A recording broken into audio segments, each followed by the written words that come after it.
ఓం గం గణపతయే నమః. ఓం జ్ఞానానందమయం దేవం నిర్మలస్ఫటికాకృతిం ఆధారం సర్వవిద్యానాం శ్రీ హయగ్రీవముపాస్మహే. శ్రీ లక్ష్మీ హయగ్రీవాయ నమః. జ్ఞానసిద్ధిని వీక్షిస్తున్నటువంటి ప్రేక్షకులందరికీ కూడా ఆగస్టు 17వ తేదీ నుండి సెప్టెంబర్ 17వ తేదీ వరకు కూడా సింహరాశిలోకి సూర్యుని యొక్క సొంత క్షేత్రము మరియు మూల త్రికోణ రాశిలో ఆయన యొక్క గ్రహ సంచార ప్రభావము, అలాగే ఈ యొక్క బుధగ్రహము దాదాపుగా కర్కాటక రాశిలో ఆగస్టు 21 వరకు ఉండి సెప్టెంబర్ 7 వరకు కూడా సింహరాశిలో రవితో కలిసి బుధాదిత్య యోగాన్ని, అట్లాగే తన యొక్క స్వక్షేత్రము మూల త్రికోణము ఉచ్చస్థాన స్థితిగతుడైనటువంటి బుధుడు కన్యారాశిలో సెప్టెంబర్ 7 నుంచి సెప్టెంబర్ 17 వరకు కూడా ఈ సంచరించే సమయము. శుక్రుడు సెప్టెంబర్ 2వ తేదీ వరకు కూడా నీచ స్థితిలో కన్యారాశిలో ఉండి తులారాశిలో తన యొక్క స్వక్షేత్రంలో వచ్చినప్పుడు విశేషమైనటువంటి యోగాలని, అట్లాగే కుజ భగవానుడు ఈ నెల రోజులు సెప్టెంబర్ 17 వరకు కూడా విశేషంగా మిథున రాశిలోనే సంచరిస్తూ, మరి గురుడు చూస్తే ఆయన ఆశ్లేష నక్షత్రంలోకి మారి కర్కాటక రాశిలోను, కేతు ఏమో సింహరాశిలోను, కుంభరాశిలో రాహువు, మీనరాశిలో వక్రీగత శని ప్రభావము.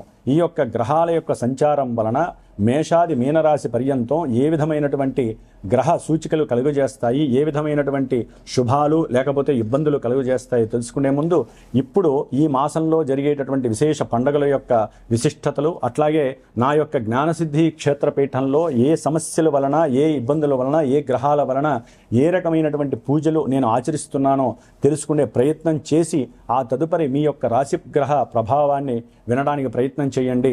డైరెక్ట్గా మనం రాశి ఫలితాలు, గ్రహ ఫలితాలు వినటం వలన మానసికంగా బుద్ధిపరంగా ఎన్నో దోషాలు ఆ గ్రహాలు మనకు కలుగజేస్తాయి. కాబట్టి ముందు శుభకరమైనటువంటి శుభపరమైనటువంటి విషయ పరిజ్ఞానాన్ని తెలుసుకొని వాటిని ఆచరించడానికి అందరూ ప్రయత్నం చేయండి.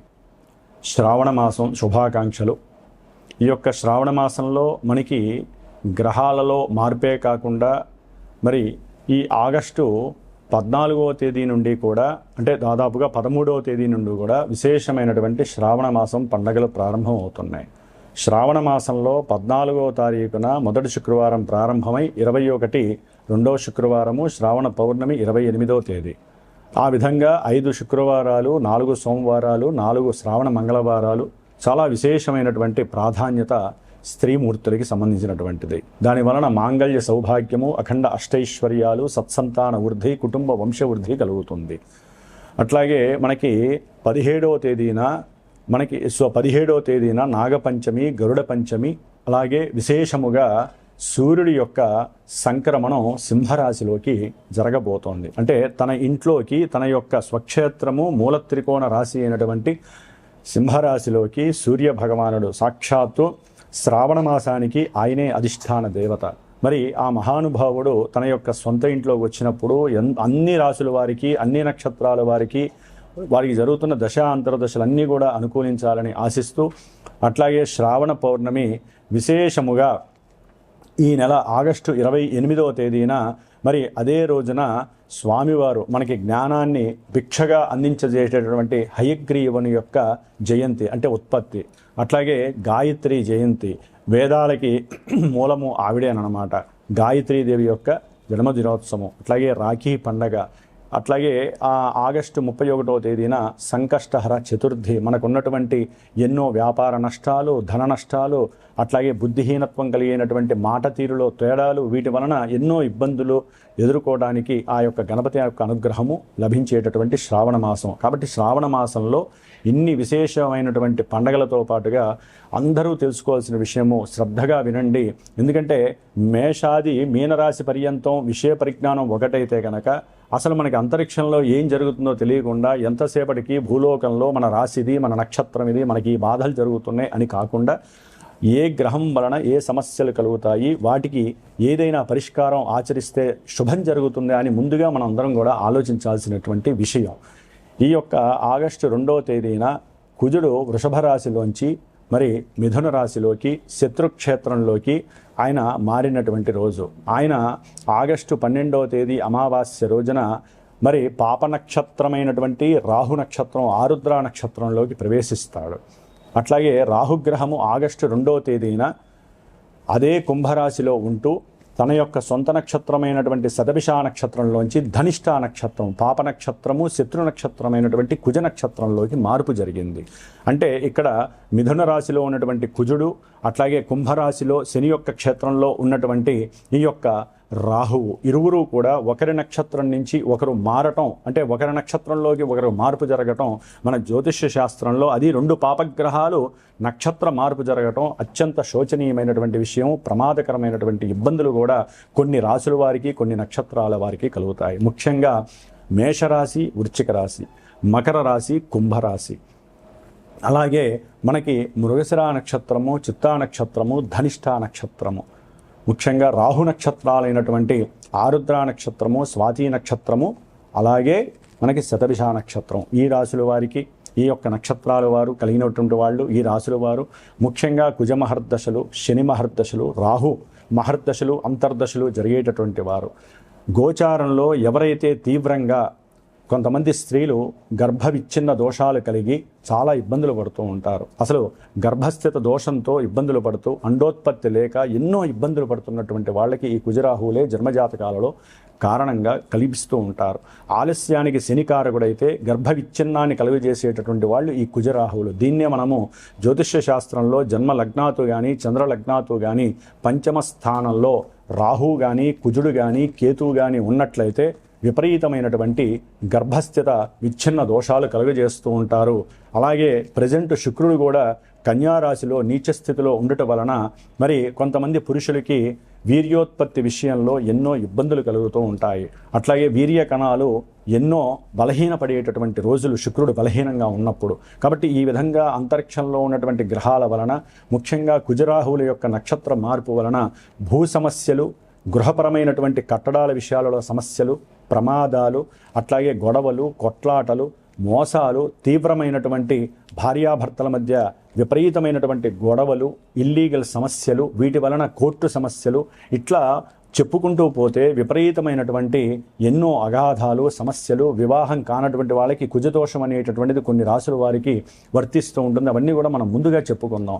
ముఖ్యంగా కుజదోషం వలన వివాహము ఆటంకం జరగటం, వివాహం అయిన తర్వాత గొడవలతో కూడి విడిపోవటము, రాహువుతో గనక జన్మజాతకాలలో ఎవరికైనా కుజరాహుల యొక్క సంయోగం, అంటే వాళ్ళిద్దరూ గనక కలిసి ఉన్నా, ఇలాగే గనక జన్మజాతకాలలో కుజుల్లో రాహువు కానీ రాహువులో కుజుడు కానీ జరుగుతున్న ఈ విధమైనటువంటి నక్షత్రాల వారికి తప్పనిసరిగా మనం ఇందాక చెప్పుకున్నటువంటి దోషాలన్నీ కూడా వర్తిస్తూ ఉంటాయి. అందరికీ వర్తించవండి. ఎందుకంటే కొంతమందికి జన్మజాతకాలలో విశేషమైన గురుమహర్దశలు, చంద్రమహర్దశలు జరగడానికి అవకాశం ఉంటుంది. కానీ జన్మ రాశి నుంచి ఈ గ్రహాలు ఎక్కడెక్కడ ఉన్నాయో ఆ యొక్క రాశుల వారికి విపరీతమైనటువంటి నష్టాలు. ముఖ్యంగా ఉదాహరణకి కొన్ని రాశులు చెప్తాను. వృషభ రాశి వారికి మాట నష్టము, ధన నష్టము, వ్యాపారంలో ఇబ్బందులు, ఉద్యోగపరమైనటువంటి సమస్యలు. అట్లాగే మిథున రాశి వారికి ఏది అనుకున్నా సరే అన్నీ కూడా ఎదురు దెబ్బలు తగిలి భార్యాభర్తల మధ్య సమస్యలు, విపరీతమైనటువంటి కోపము, ఆవేశము, బంధువులతో విరోధత్వము. కర్కాటక రాశి వారికి చూస్తే కుజుడు వలన, రాహువు వలన కూడా విపరీతమైనటువంటి శత్రుబాధలు, రోగబాధలు, ఏదైనా భూ సమస్యలకి సంబంధించినటువంటి వ్యవహారాలు, ఆత్మహత్యా ప్రయత్నాలు చేసుకోవటం, వ్యాపారంలో విపరీతమైనటువంటి పెట్టుబడులు, నష్టాలు. అట్లాగే కన్యారాశి వారికి ఉద్యోగపరమైనటువంటి ఆటంకాలు, ఇబ్బందులు. తులారాశి వారికి ప్రయాణానికి సంబంధించినటువంటి, ప్రేమకి సంబంధించినటువంటి, వివాహానికి సంబంధించినటువంటి, సంతానానికి సంబంధించినటువంటి ఇబ్బందులు కలిగే అవకాశం ఉంటుంది. వృశ్చిక రాశి వారికి భూపరమైన, అట్లాగే గృహపరమైనటువంటి, వాహనపరమైనటువంటి ఎన్నో సమస్యలు ఎదుర్కొనేటటువంటి పరిస్థితులు. అట్లాగే వీరి యొక్క ఆరోగ్యం క్షీణించటం, తల్లిగారి యొక్క ఆరోగ్యం క్షీణించటం, మాతాపితృలకి సంబంధించినటువంటి ఆరోగ్యాల విషయాలలో వీరు చింతపడటము, ఉద్యోగాలు పోవటము, ఉద్యోగాల్లో సమస్యలు కలగటం వీరికి వృశ్చిక రాశి వారికి జరిగే అవకాశం ఉంటుంది.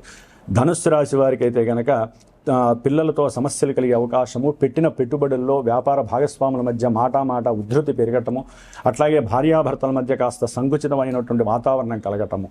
ముఖ్యంగా కుంభరాశి వారికి సంతానపరమైనటువంటి నష్టాలు విపరీతంగా ఉండేటటువంటి అవకాశం ఉంటుంది. అనుకున్న ప్రతి కార్యక్రమం కూడా డొల్లై కూర్చోవటం, మోసాలు ఎక్కువగా జరగటం, అట్లాగే ఏదైనా అమ్మకాల విషయాలలో మోసాలు జరగటం, ఏదైనా గృహం కానీ వాహనం కానీ అమ్మేటటువంటి విషయాల్లో 10 రూపాయలు వస్తాయనుకుంటే 2 రూపాయలు రావటం. మీనరాశి వారికి విద్యార్థులకి విపరీతమైనటువంటి కోపము, ఆవేశం పెరగటం, కుటుంబంలో సౌఖ్యం తగ్గటం, అట్లాగే తండ్రి యొక్క ఆస్తుల పరంగా అమ్మే విషయాలలో ధనపరమైనటువంటి నష్టాలు, భార్యాభర్తల మధ్య సౌఖ్యహీనత కలగటము, ముఖ్యంగా ఫ్రెండ్స్ వలన కూడా కొంత మానసికమైనటువంటి నిర్లిప్తత, ప్రేమించుకున్న వాళ్ళకి కొంచెం అగాధమైనటువంటి చర్యలు, ఈ విధంగా ఈ యొక్క రాశుల వారికి విపరీతమైనటువంటి కుజరాహుల యొక్క సమ్మేళనం వలన నష్టాలు కలుగుతాయి. కొంతమందికి జాతకాల రీత్యా విపరీతమైనటువంటి చెప్పుకోలేనటువంటి ద్రోహాలు కూడా జరగడానికి అవకాశం ఉంది. కాబట్టి మీరు చేయవలసిందల్లా ఒకటే, మీరు ఈ యొక్క సెప్టెంబర్ 17 వరకు కూడా ఈ సమ్మేళనం ఉంటుంది. సెప్టెంబర్ 2 వరకు కూడా విపరీతంగా ఉంటుంది. కాబట్టి ఆగస్టు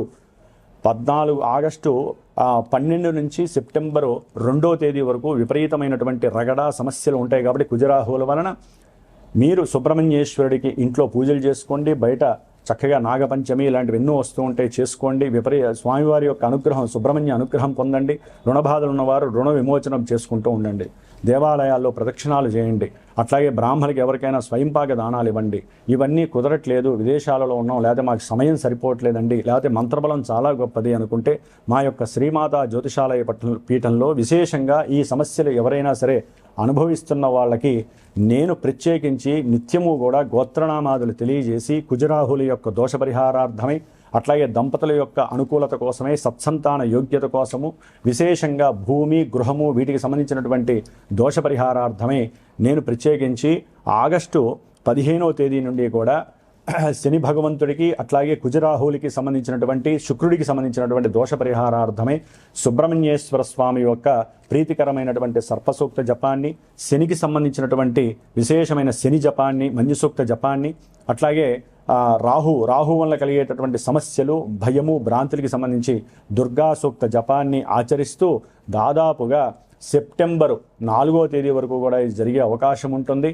తరువాత కుక్కే సుబ్రహ్మణ్యేశ్వర స్వామి దగ్గరికి వెళ్ళి ఈ 18 రోజులు ఎవరి పేరు మీద అయితే గనక స్వామివారు అంటే చిన్న సుబ్రహ్మణ్యేశ్వర స్వామి వారి యొక్క పంచలోహ విగ్రహాన్ని ఆయనకి అభిషేకం చేసి ఆరాధన చేసి దారాదత్తం చేస్తామో ఆ యొక్క రక్షని స్వామివారి దగ్గర పూజ చేసి కుక్కే సుబ్రహ్మణ్యేశ్వర స్వామి దగ్గర ఎవరైతే గోత్రనామాదులు నాకు ఇచ్చి నేను 18 రోజులు వారి యొక్క శ్రేయస్సు కోసము, సంతానం కోసము, గృహయోగ్యం కోసము ఏవైతే కోర్టు సమస్యల వలన ఇబ్బందులు పడుతున్నారో అవన్నీ నిర్వీర్యం కావడానికి, మీకు స్వలాభం కలగటానికి, ఆరోగ్యవంతులే ఉండటానికి నేను చేసే ఈ ప్రయత్నంలో ఎవరైతే సహకరిస్తారో వారికి ప్రత్యేకించి హోమం చేసి ఆ హోమ ద్రవ్యాన్ని పంపిస్తాను. ప్రతిదీ కూడా మీ అందరికీ అప్డేట్ ఉంటూ ఉంటుంది నేను చేసే ప్రతి పూజ కూడా. కాబట్టి ఎవరైనా పాల్గొనదలిచిన వాళ్ళు ఉంటే ఈ నెల రోజులు విశేషంగా మీ ఇళ్లలో మీరు వ్రతాలు నోములు చేసుకుంటూ పూజలు చేసుకుంటూ, కుదరనటువంటి వాళ్ళు జాతకంలో సమస్యలు బాగా ఎక్కువయ్యి మంత్రబలాన్ని అట్లాగే యంత్రబలాన్ని తంత్రబలాన్ని కావలసిన వాళ్ళు అట్లాగే హోమం చేసుకోవాలంటే విశేషమైనటువంటి ఖర్చు అవుతుంది. అదే మన పీఠం తరపున జ్ఞానసిద్ధి క్షేత్రపీఠం తరపున నేను అందరికీ అందుబాటులో ఉండాలి అనే ఉద్దేశంతో నా యొక్క స్వయం ప్రతిభతో స్వయం శక్తితో నేను ఆచరిస్తూ నలుగురు బ్రాహ్మణుల చేత ఆచరింపజేస్తూ ఈ యొక్క కార్యక్రమం ద్వారా మీ అందరికీ ఎవరైతే చేయించుకుంటారో వారందరికీ స్వలాభం కలిగేటట్టుగా చేస్తాం. మరి ఈ యొక్క ఆగస్టు 17వ తేదీన సూర్యుడు సింహరాశిలో సంక్రమణం చేసి సెప్టెంబర్ 17వ తేదీ వరకు కూడా ఆ మహానుభావుడు సింహరాశిలో ఉండటం వలన మేషాది మీనరాశి పర్యంతం ఎవరికి ఎటువంటి శుభాలు కలుగుతాయి, ఎవరు ఏ విధంగా జాగ్రత్త పడాలో తెలుసుకుందాం. ఓం నమో నారాయణాయ నమః.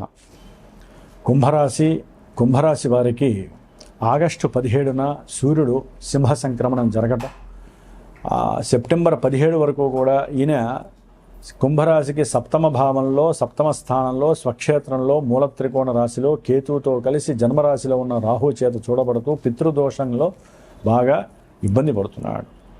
దీనివలన ఆరోగ్యపరమైన సమస్యలు, ఉద్యోగంలో ఇబ్బందులు, తండ్రిపరమైనటువంటి అనుకూలత లోపించటం, భార్యాభర్తల మధ్య సమస్యలు, ప్రేమ తగ్గటం, సంతానపరమైనటువంటి విద్వేషాలు కలగటం, అనుకున్న పనులు ఏవి ముందుకు వెళ్ళకపోవటం, ఆత్మ పరిశీలన, ఆత్మశుద్ధి చేసుకుందామన్నా సరే సరైనటువంటి వ్యాయామ ప్రక్రియ లేక, ఒక సమయానికి లేద్దాం అనుకుంటే ఇంకో సమయానికి లేవటం, ఏలినాటి శని ప్రభావం, వక్రించిన శని ప్రభావం వలన. ఎందుకంటే సూర్యుడు సరిగ్గా లేకపోతే చాలా సమస్యలు వస్తాయండి. అదే కనుక వీళ్ళకి ఏ సూర్యమహర్దశో రాహుకేతువుల దశ జరుగుతోంది అనుకోండి, పాప మహర్దశ జన్మ జాతకంలో కంపల్సరీ వ్యాపారంలో ఎన్నో సమస్యలు గవర్నమెంట్ ద్వారా మీరు ఎదుర్కోవాల్సి వస్తుంది. అనవసరమైనటువంటి డబ్బులు కట్టే పరిస్థితి ఎదురవటానికి అవకాశం ఉంటుంది. భార్యాభర్తలు కొంచెం ఎప్పుడు హాట్గా ఉండే పరిస్థితి, అంటే ఏం చేస్తున్నారో ఏం మాట్లాడుకుంటున్నారో తెలియదు, బుద్ధి విహీనత్వంతో, అధికారంతో, జలసీతో, కసి ఈర్ష్యలతో ఉండేటటువంటి తత్వాన్ని కలిగి ఉంటారు. పూర్తిగా రవి పాడైపోయి ఉన్నాడు. అట్లాగే వీరికి యాక్చువల్లీ కుంభరాశి వారికి ఏలినాడి శనితో పాటుగా రాహుకేతువుల యొక్క సర్పదోషంతో పాటుగా ఇంకొక మహానుభావుడు కుజుడు ఆగస్టు 12 నుంచి కూడా రాహు నక్షత్రంలో ఉండి పంచమంలో ఉన్నాడు. సంతానపరమైనటువంటి విద్వేషాలు, సంతాన ప్రతిబంధకాలు, సంతానపరంగా సమస్యలు కలగడానికి అవకాశం ఉంటుంది. వీరు ఆలోచన అంటే ఏదైనా సంకల్పయుక్తంగా ధైర్యం చేసి పరాక్రమంతో నేను ఈ పని చేయాలి, నేను వీళ్ళతో మాట్లాడాలి అని ఎవరితో అయితే నిర్ణయించుకుంటారో ఆ స్వయంకృత నిర్ణయాలన్నీ కూడా పటాపంచలై ఇబ్బందులు పాలవుతారు. వాళ్ళ ఆలోచనలు ఏవి కూడా సరైన సమయానికి స్ఫురణకి రావు. ఒకవేళ వాళ్ళతో మాట్లాడుతూ అంటే ఏ ఉద్యోగ వ్యవస్థలో ఏ ఇంటర్వ్యూలకు వెళ్ళారు, వాళ్ళతో మాట్లాడుతున్నారు, లేదా సంతానంతో మాట్లాడేటటువంటి సమయంలో కానివ్వండి, బంధువులతో మాట్లాడే సమయంలో కానీ, అక్క చెల్లెళ్ళు, అన్నదమ్ములు కొంచెం జాగ్రత్తగా ఉండండి. బుద్ధి విహీనత్వ దోషం కలుగుతోంది, సరైన ఆలోచన మీకు కలగదు. ఒకటి మాట్లాడాలనుకొని పోయి నోటి ద్వారా ఇంకోటి మాట్లాడతారు, దానివల్ల సమస్యలు విపరీతం అవుతాయి. అట్లాగే ఏదైనా భూపరంగా కానీ గృహపరంగా కానీ కొన్ని ఆస్తులు వేలంపాట్లోకి వెళ్ళటం, లేకపోతే వేరే వాళ్ళు దీన్ని అమ్మడానికి ప్రయత్నం చేయటం, దాని పరంగా మీరు ప్లేటర్ల దగ్గరికి వెళ్తే లేదండి దీని మీద ఆల్రెడీ మీరు సంతకం చేసేసారు అంటాం. అంటే మీ దగ్గర ఉండాల్సిన కాగితాలు ఇంకో ఫోర్జరీ కాగితాల ద్వారా కూడా ఉండేటటువంటి పరిస్థితులు ఉన్నాయి. భూ సంబంధిత గృహ సంబంధిత విషయాలలో మీరు తర్జన పడిపోతారు. అయ్యో అమ్ముదామని పెట్టుకుంటే ఒరిజినల్స్ ఎవరు ఇవ్వకండి ఎవరికి. ఆ యొక్క కాగితాలు ఇస్తే అవి కాస్త రకరకాలుగా వెళ్ళిపోయి సమస్యలు చాలా ఇబ్బందులు పడేటటువంటి పరిస్థితి కలుగుతోంది. సంతానపరంగా కొంతమందికి స్త్రీలకి గర్భవిచ్చిన దోషం కలుగుతుంది, జాగ్రత్తగా ఉండండి. ఎందుకంటే పంచమంలో ఉన్నటువంటి కుజుడు, జన్మరాశిలో ఉన్నటువంటి రాహువు మనోవేదన సంతానపరంగా కలుగజేస్తాడు. జాతకంలో కూడా ఇదే కుజుడు కానీ రాహువు కానీ ఇట్లా సంపర్కం ఉన్నట్లయితే కనుక సంతాన దోషాలు కలుగుతాయని చెప్పి శాస్త్రం చెబుతోంది. ఏదైనా సరే శుక్రుని కూడా ఈ యొక్క కుజుడు చూడడం ద్వారా విద్యార్థులు అంటే స్మాల్ స్కేల్ విద్యార్థులు కావచ్చు, లేకపోతే బీటెక్ విద్యార్థులు కావచ్చు, పిహెచ్డి విద్యార్థులు కావచ్చు, వీరికి కాస్త అసమతుల్యత, అననుకూలమైనటువంటి ప్రతికూల భావాలు కనిపిస్తున్నాయి. సరైన అటెండెన్స్ లేకపోవటం, వీరు అనుకున్న చదువుని రీచ్ కాకపోవటం, ఎంత ఎగ్జామ్స్ రాసినా వాటిలో ఫెయిల్ అవ్వటము, అట్లాగే లేనిపోని వింత ఆలోచనలు కలగటం, ప్రేమలు కలగటము, అట్లాగే తల్లిదండ్రులతో సరిగ్గా మాట్లాడకపోవటం, తల్లిదండ్రులకి సంబంధించిన కొంతమందికి అయితే కనుక ఆస్తుల పరంగా కోర్టు వ్యవహారాల్లో మానసికంగా ఇబ్బందులు పడటము, దాని ద్వారా స్త్రీలకైతే హార్మోన్స్ ఇన్బ్యాలెన్సింగ్ అయ్యి అనారోగ్య సమస్యలు రావటం, కొంతమందికి అయితే తల్లిగారికి ఆపరేషన్స్ జరగటం, అట్లాగే తండ్రి గారికి సంబంధించినటువంటి ఇబ్బందులు కలగటం. అంటే ఇటు విద్యార్థులకి, ఉన్నత విద్యార్థులకి ఎవరైనా ఇల్లు కట్టుకుందామంటే దానికి గవర్నమెంట్ డబ్బులు ఇవ్వకపోవటం, అంటే ఏదైనా బ్యాంకింగ్ వ్యవస్థలు డబ్బులు ఇవ్వడానికి ముందుకు రాకపోవటం, అప్పుల విషయంలో మీకు ఐటీ రిటర్న్స్ సరిపోలేదని, ఇట్లా ఎన్నో కారణాల వలన ధనపరంగా, కుటుంబపరంగా, భార్యాభర్తల పరంగా, విద్యార్థులకి విద్యపరంగా, అట్లాగే వాహనాల పరంగా ఏదైనా వెహికల్ కొనాలి, ఉన్న వెహికల్ అమ్మేసి పెద్దదనుకుంటే అది కూడా సరిగ్గా జరిగే పరిస్థితి ఉండదు, దానికి కూడా అనుకూలంగా లేదు. కాబట్టి కుంభరాశి వారికి 6లో ఉన్నటువంటి గురుడు మరి 5వ భావాధిపతి అయినటువంటి నక్షత్రాధిపతి బుధ నక్షత్రంలో వచ్చాడు. కాబట్టి కొంతవరకు వీరు ఏదైనా సరే వీరికి ఉన్నటువంటి అప్పుల్ని తొలగించుకోవడానికి ప్రయత్నం చేస్తారు. ఆదాయరీత్యా అనుకూలమైనటువంటి పరిస్థితుల కోసం ఎన్నో ఆలోచిస్తూ ఉంటారు. కొంతమందికి ఉద్యోగం వదిలేసి వ్యాపారం పెట్టాలనే ఆలోచన వస్తుంది. కొంతమందికి అయితే కనుక ఉద్యోగ అవకాశాలు రానే రావు, ఉద్యోగంలో ఉన్న వాళ్ళకి తొలగించే అవకాశం ఆకస్మికంగా జరుగుతుంది. అప్పుడు వీళ్ళ ఆలోచనలు వ్యాపారం వైపుకి వెళ్ళే పరిస్థితులు కూడా ఉంటాయి. ఇట్లా ఎన్నో రకాలుగా సర్పదోష ప్రభావం అనుభవిస్తున్నటువంటి కుంభరాశి వారు అటు ఏలినాడి శనము, సర్పదోషము, ఇప్పుడు ఉన్నటువంటి కుజరాహువుల యొక్క సంపర్క దోషము, సూర్యుడేమో బలంగా లేకపోవటం, బుధగ్రహము సెప్టెంబర్ 7 తర్వాత ఆయన 8వ భావంలోకి వచ్చినప్పుడు కొంతమందికి సంతానపరంగా అనుకూలమైన పరిస్థితులు అనుకుంటారు కానీ సమస్యలనే చెప్పుకోవాలి. 8వ స్థానంలో బుధుడు స్వక్షేత్రంలో ఉన్నప్పుడు ఆకస్మికంగా కోర్టు వ్యవహారాల్లో వీళ్ళకి లాభం చేకూరుతుంది. అది ఏ రకంగానైనా సరే, వ్యాపార విషయాలు కావచ్చు, భూ సంబంధిత విషయాలు కావచ్చు, చక్కగా లాభం అయితే జరుగుతుంది. శుక్రుడు ఎప్పుడైతే 9వ స్థానంలోకి సెప్టెంబర్ 2 తర్వాత వస్తాడో, సెప్టెంబర్ 3 నుంచి శుక్రగ్రహ అనుగ్రహంతో వాహనాలు కొంటారు, గృహము కొంటారు, కొత్త బిల్డింగ్స్ కొనుక్కుంటారు, గృహప్రవేశాలు చేస్తారు, ఉన్నత విద్య కోసం తాపత్రయపడతారు, మంచి కీర్తి సన్మానాలు కలుగుతాయి, విశేషమైనటువంటి భాగ్యం కలుగుతుంది. కాబట్టి సెప్టెంబర్ 2 వరకు కూడా గ్రహాల యొక్క గోచార స్థితిగతులు ఎక్కడా కూడా కుంభరాశికి ఏ విధంగా బాలేదు.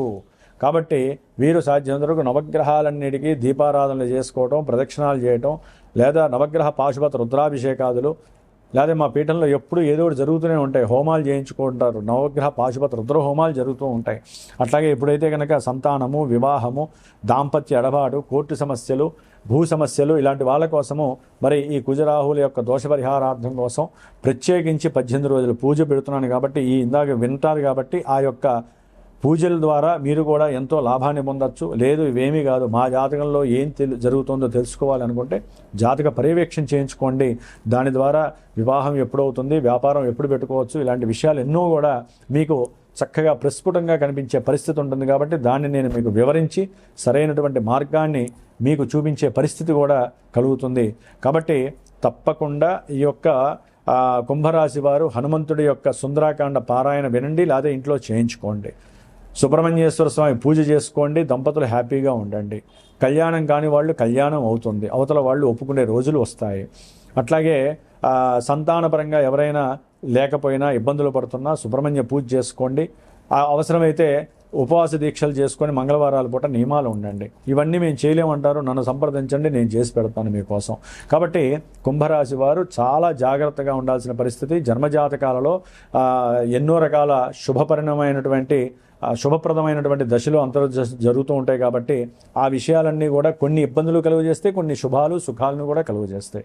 కాబట్టి రెండు మిక్సింగ్ చేయటమే గోచార జ్యోతిష్యం, అది గుర్తుపెట్టుకోండి. ఓం శరవణ భవాయ నమః.